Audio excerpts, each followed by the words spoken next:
Assalamualaikum warahmatullahi wabarakatuh. Pada kesempatan kali ini, saya akan menjelaskan tentang audit evidence atau bukti audit. Sebelumnya, perkenalkan, nama saya Astri Mulyaningsih, NIM 265, dari kelas pemeriksaan akuntansi E. Audit proses in focus kali ini, yaitu bab ini tuh membahas tentang pernyataan, jenis-jenis bukti audit, persuasif bukti audit, menggunakan karya seorang ahli, dan menggunakan pekerjaan auditor lain, serta membahas tentang prosedur pengumpulan bukti. Yang pertama, saya akan membahas tentang pernyataan. Pernyataan merupakan tanggung jawab pihak yang bertanggung jawab atas tata kelola untuk memastikan bahwa laporan keuangan disiapkan untuk memberikan pandangan yang benar dan adil tentang entitas dan operasinya. Laporan keuangan ini disiapkan dan manajemen membuat asersi tentang setiap akun dan pengungkapan terkait dalam catatan. Auditor mengidentifikasi dan menilai resiko kesalahan penyajian material melalui pemahaman entitas dan lingkungannya. Auditor di sini melakukan pengujian berupa pernyataan, yaitu transaksi dan peristiwa yang telah dicatat, telah terjadi dan berkaitan dengan entitas. Selanjutnya yaitu kelengkapan. Semua transaksi dan peristiwa yang seharusnya dicatat telah dicatat. Jadi penegasan ini secara khusus penting jika auditor yakin bahwa terdapat pernyataan yang meremehkan dan ada transaksi yang sebenarnya dicatat tapi belum tercatat. Contohnya, biaya yang timbul tetapi tidak dicatat untuk mengecilkan biaya dan melebihkan laba. Yang ketiga yaitu cut off. Transaksi dan peristiwa telah dicatat dalam periode akuntansi yang benar. Penegasan ini secara khusus penting untuk transaksi yang mendekati akhir tahun. Contohnya, klien dapat mencatat penjualan sebelum akhir tahun yang terjadi setelah akhir tahun. Yang keempat yaitu klasifikasi. Transaksi dan peristiwa telah dicatat dalam akun yang benar. Jadi, auditor memastikan bahwa transaksi atau peristiwa telah dicatat dalam akun yang benar. Poin yang kedua, saya akan membahas tentang jenis-jenis bukti audit. Sebelumnya, bukti audit adalah informasi yang digunakan auditor ketika berpendapat tentang kebenaran dan kewajaran laporan keuangan kliennya. Jenis bukti audit yang pertama yaitu bukti audit yang sesuai dan tepat. Kesesuaian bukti audit dipengaruhi oleh sumbernya, yaitu bukti dianggap lebih andal jika dihasilkan oleh eksternal daripada oleh klien dan asersi audit yang beresiko. Dan bukti yang dianggap lebih tepat jika memberikan informasi tentang suatu asersi yang paling beresiko salah satu material.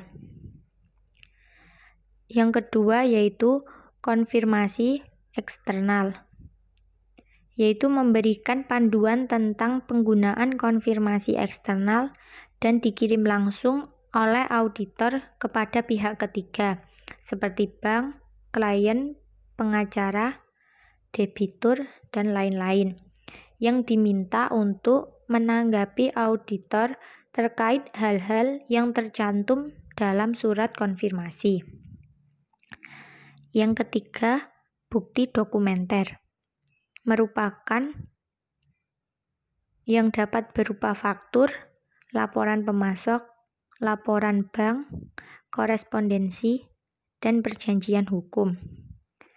Dokumen ini dihasilkan secara internal yang dibuat oleh klien dan secara eksternal dibuat oleh pihak ketiga.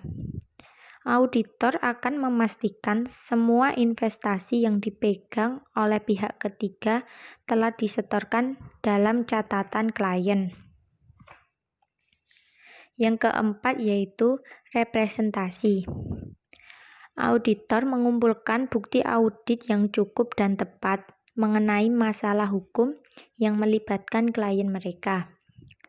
Surat perwakilan hukum mencakup semua masalah hukum yang melibatkan klien.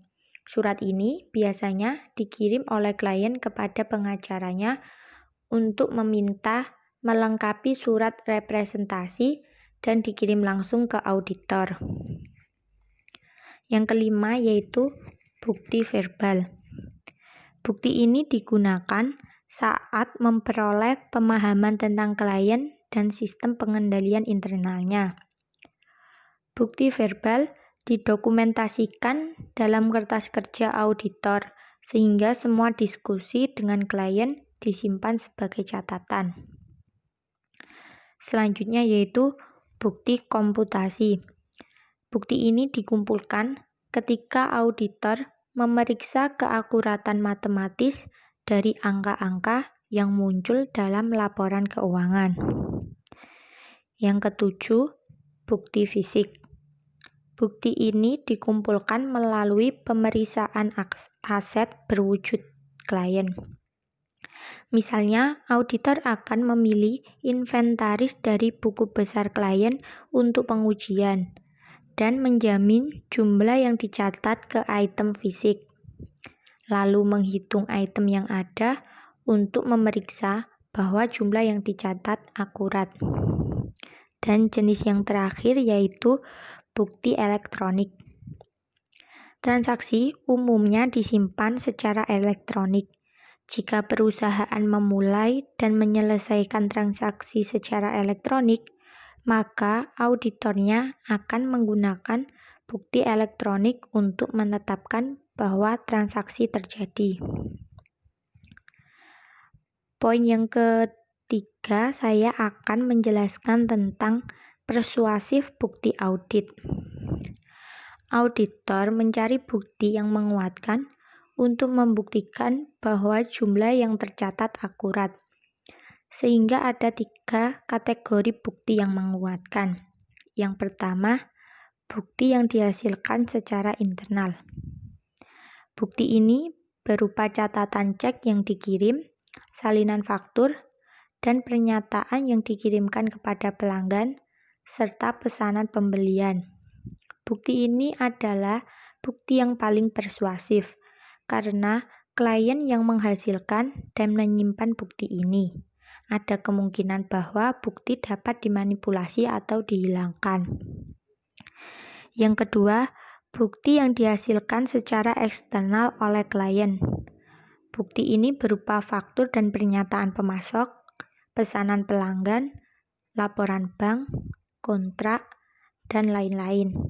Sumber bukti ini cukup persuasif karena dihasilkan oleh pihak ketiga. Namun ada kemungkinan klien dapat memanipulasi dokumen ini. Dan jika klien memberi auditor fotokopi informasi, maka keandalan dapat berkurang. Yang ketiga yaitu bukti yang dihasilkan secara eksternal yang dikirim langsung ke auditor. Bukti ini berupa konfirmasi bank, korespondensi dengan pengacara, dan lain-lain. Sumber bukti ini dianggap paling berkualitas dan dapat diandalkan karena dihasilkan oleh pihak ketiga yang dikirim langsung ke auditor. Poin yang keempat, saya akan menjelaskan tentang menggunakan karya seorang ahli. Jika auditor tidak memiliki keterampilan dan pengetahuan yang diperlukan untuk menilai validasi akun atau transaksi, maka perlu untuk melibatkan layanan seorang ahli. Tahapan ketika mempertimbangkan penggunaan seorang ahli. Yang pertama yaitu menilai kebutuhan untuk menggunakan ahli. Semakin sedikit pengetahuan auditor, maka semakin besar resiko kesalahan material, maka semakin besar pula kemungkinan akan membutuhkan pendapat ahli. Yang kedua, penentuan ruang lingkup pekerjaan yang akan dilaksanakan.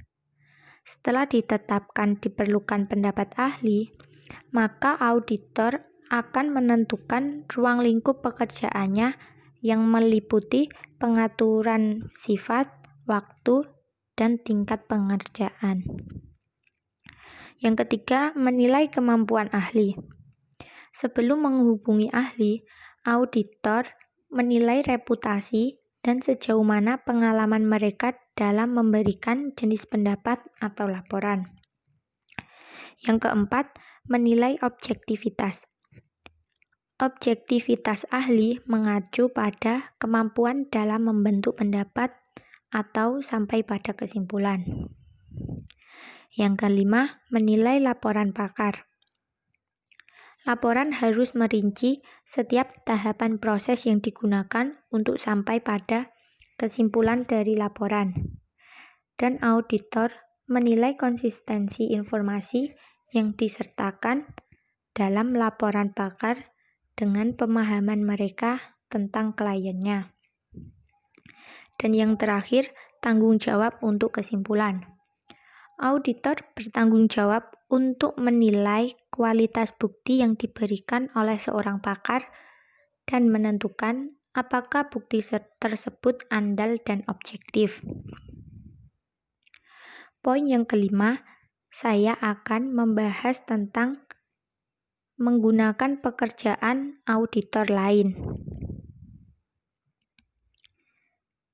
Ini terjadi ketika klien beroperasi di sejumlah lokasi, memiliki divisi atau anak perusahaan di seluruh negara, atau memiliki aset signifikan di lokasi lain.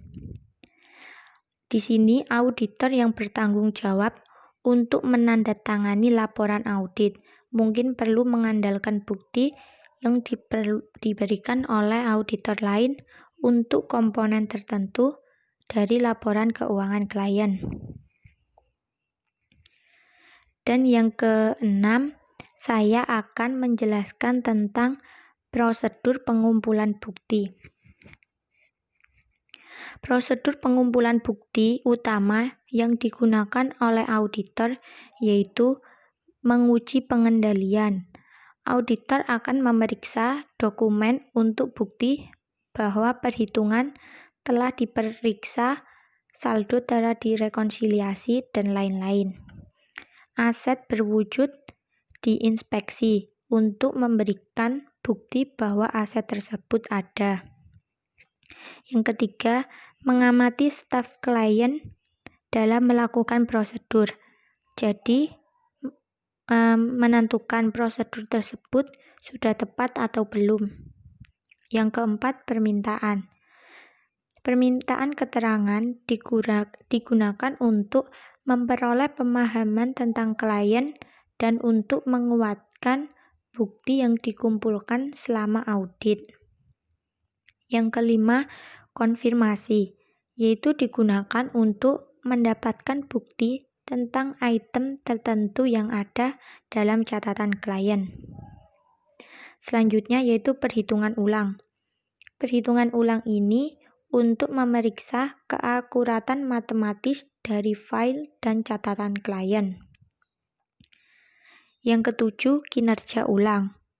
Kinerja ulang ini untuk menguji prosedur klien dilakukan kembali untuk memeriksa efektivitas kontrol. Dan yang terakhir yaitu prosedur analitis. Prosedur ini untuk menilai hubungan informasi keuangan dan non-keuangan dan fluktuasi yang tidak biasa diidentifikasi. Sekian penjelasan dari saya. Terima kasih.